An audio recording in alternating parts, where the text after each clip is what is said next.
반갑습니다. 어제 본문에서는 공적 예배 자리에서의 헤어스타일 문제를 다루었죠. 특히 여성이 베일을 써야 하는 문제를 다루었습니다.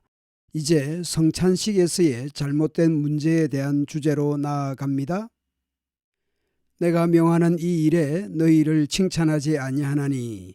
먼저 사도는 이 일에 대해서 고린도 교회를 칭찬할 수 없다는 것입니다. 이유가 무엇입니까?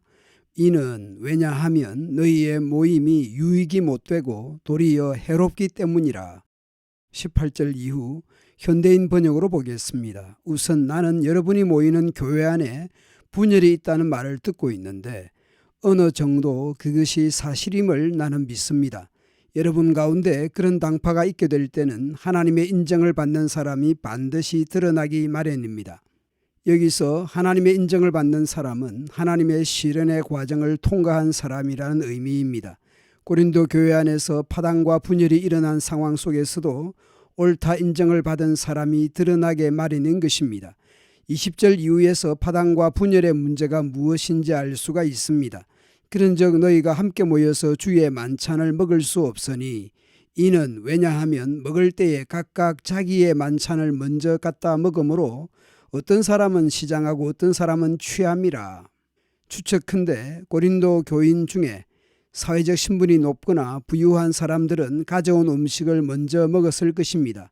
그러나 일을 하고 와야 하는 가난하거나 노예이거나 한 사람들이 왔을 때는 먹을 것이 남아있지 않았을 것입니다. 그래서 누군가는 배고프고 누군가는 취하는 상황입니다.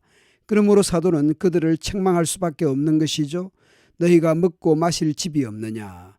부유하거나 권력을 가진 사람들끼리 모여서 그럴 것이면 자기 집에 모여서 그럴 것이지 교회에서 주님의 만찬으로 성찬식 이름으로 그렇게 한다는 것은 너희가 하나님의 교회를 업심여기고 빈궁한 자들을 부끄럽게 하는 것입니다.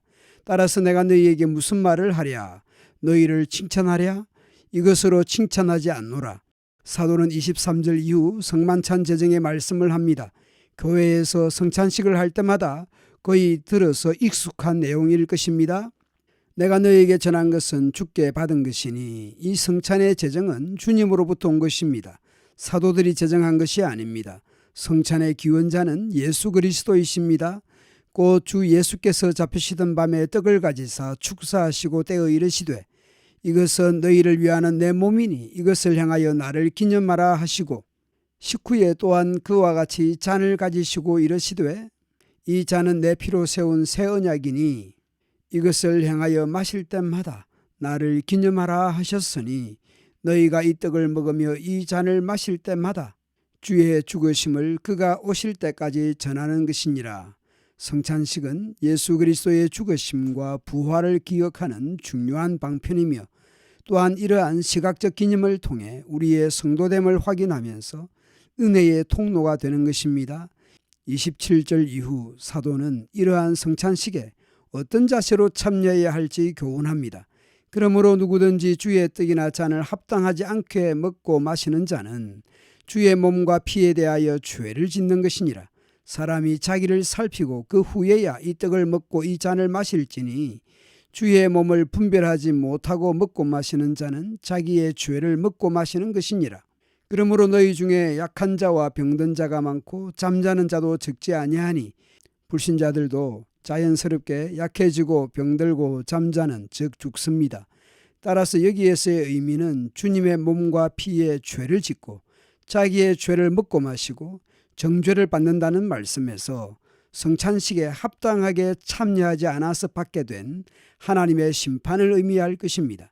우리가 우리를 살폈으면 판단을 받지 아니하려니와 우리가 판단을 받는 것은 주께 징계를 받는 것이니 이는 우리로 세상과 함께 정죄함을 받지 않게 하려 하심이라. 여기서 징계는 심판이라기보다는 하나님의 교육을 받는다는 의미로서 하나님께서 자기 백성들을 사랑하기에 교정하시는 목적으로 훈계 훈련을 받는다는 뜻이 될 것입니다. 그리하여 정죄, 심판을 받지 않도록 하시는 것입니다. 그러므로 성찬식에 어떻게 참여하는 것이 합당한 참여입니까? 겸손하게 자신을 돌아보고 살펴야 합니다. 회개하며 나아가야 합니다. 하나님의 긍휼하심을 구하며 나아가야 할 것입니다. 사도는 성만찬과 관련하여 마무리를 합니다. 그런즉 내 형제들아 먹으러 모일 때에 서로 기다리라.